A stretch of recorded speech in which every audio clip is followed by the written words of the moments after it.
नमस्कार। तिब्बत टीवी के हिंदी प्रसारण में आप सबका स्वागत है। तिब्बत टीवी के साप्ताहिक हिंदी समाचार में हम दर्शकों को परम पावन दलाई लामा, वर्तमान तिब्बत की परिस्थिति, निर्वासन में तिब्बत और तिब्बत मुक्ति साधना के संदर्भ में जानकारी प्रस्तुत करते हैं। आपके साथ मैं हूं तेंजिन नोरबू। आगे देखिए इस सप्ताह के प्रमुख समाचार। परम पावन दलाई लामा ने पाली और संस्कृत अंतर्राष्ट्रीय भिक्षु विनम्य कार्यक्रम के प्रतिभागियों को संबोधित किया। तिब्बत कार्यालय वॉशिंगटन डीसी ने टोरंटो में तिब्बती युवा नेतृत्व कार्यशाला और चीन तिब्बत संवाद आयोजित कराया। साप्ताहिक अवलोकन, करुणा वर्ष का उत्सव।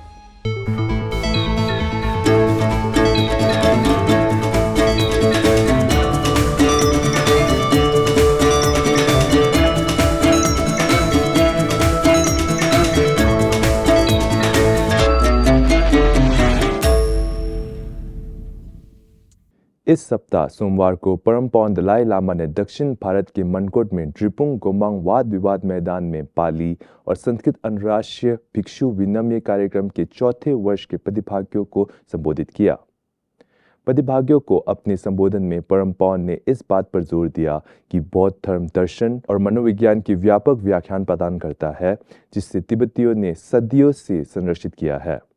परम पावन ने इस बात पर प्रकाश डाला कि मन और वास्तविकता की अवधारणा का अध्ययन करने में बौद्ध दर्शन और मौलिक जड़ ने पश्चिमी वैज्ञानिकों और सामान्य चीनी आबादी के बीच तिब्बती बौद्ध धर्म के अध्ययन में रुचि में लगातार वृद्धि की है। बुद्ध धर्म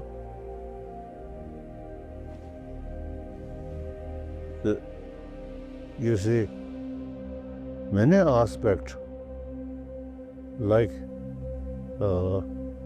philosophy or psychology,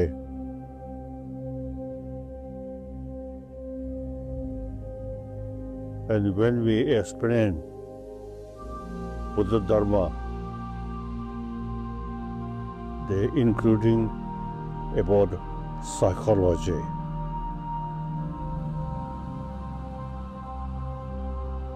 The other religion, of course, we always respect, but the more detailed, the rich explanation, Buddha Dharma, which we Tibetan kept, is about psychology. More and more Chinese now showing interest about Buddha Dharma. So, previous day, China is a controlled Tibetan fellow knowledge, but now they try to learn from Tibetan.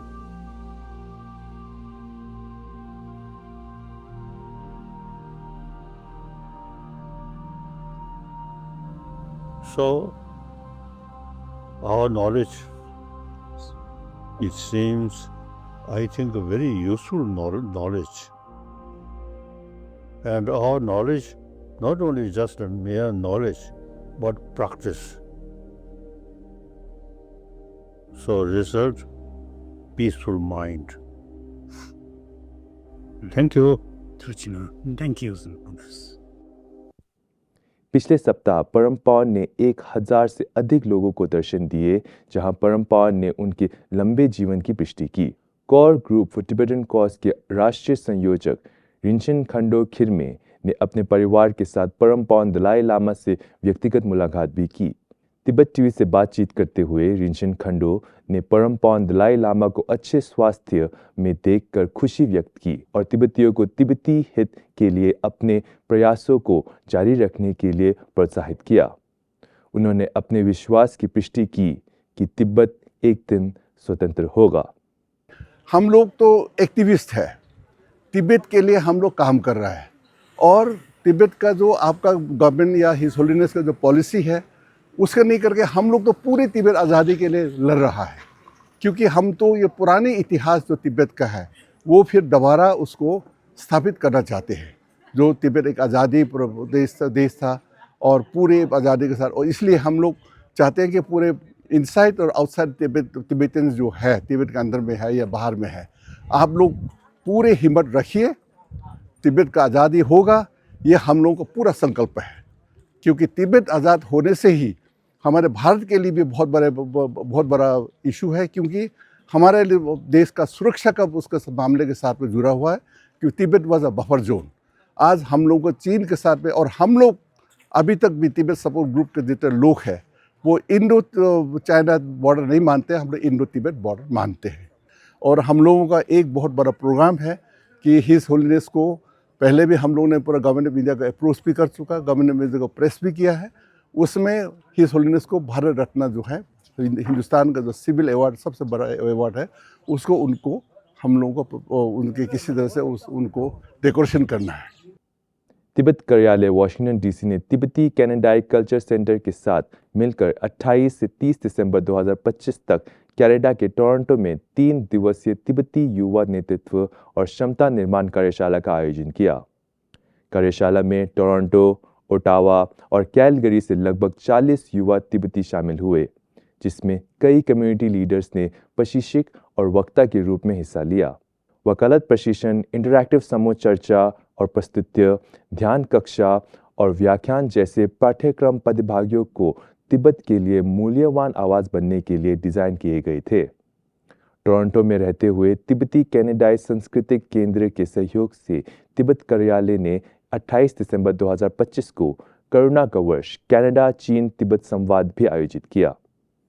तिब्बती युवा नेतृत्व प्रतिभागियों और चीनी लोकतंत्र कार्यकर्ताओं और युवाओं ने परम पौंड दलाई लामा की करुणा और अहिंसा को बढ़ावा देने और तिब्बत के इतिहास और वर्तमान सामाजिक राजनीतिक स्थिति सहित विषयों पर गहन बातचीत की। प्रतिनिधि नामग्याल छुडुप ने अपनी प्रारंभिक टिप्पणी में कहा कि यद्यपि तिब्बतियों को स्वतंत्रता और सांस्कृतिक संरक्षण के लिए अपने संघर्ष में कई चुनौतियों का सामना करना पड़ता है, लेकिन परम पौंड के बुद्धिमान मार्गदर्शन के तहत बातचीत के माध्यम से समझ और सहमति प्राप्त करना सबसे महत्वपूर्ण दृष्टिकोण है। कनाडा में एक प्रसिद्ध चीनी लोकतंत्र कार्यकर्ता शेंग शुई ने इस बात पर जोर दिया कि चीनी कम्युनिस्ट पार्टी द्वारा उत्पीड़न को चुनौती देने वाली वैश्विक आंदोलनों के बीच तिब्बती लोगों ने अहिंसा और लचीलेपन के प्रति अपनी दृढ़ प्रतिबद्धता के माध्यम से अपने राष्ट्र की पूरी ताकत जुटाई है। उनका उदाहरण स्वतंत्रता के लिए अंतर्राष्ट्रीय लड़ाई में प्रेरणा की किरण के रूप में सामने आता है, जो स्वयं चीनियों सहित लोकतंत्र और स्वतंत्रता चाहने वाले सभी लोगों को प्रोत्साहन प्रदान करता है। करुणा वर्ष पहल के एक भाग के रूप में गैंगटॉक खुंते आयोजन समिति ने गैंगटॉक भाषा संरक्षण समिति के साथ परम पौंड दलाई लामा को विरासत पर तिब्बती बच्चों के लिए इस सप्ताह 4 दिवसीय कार्यशाला का आयोजन किया।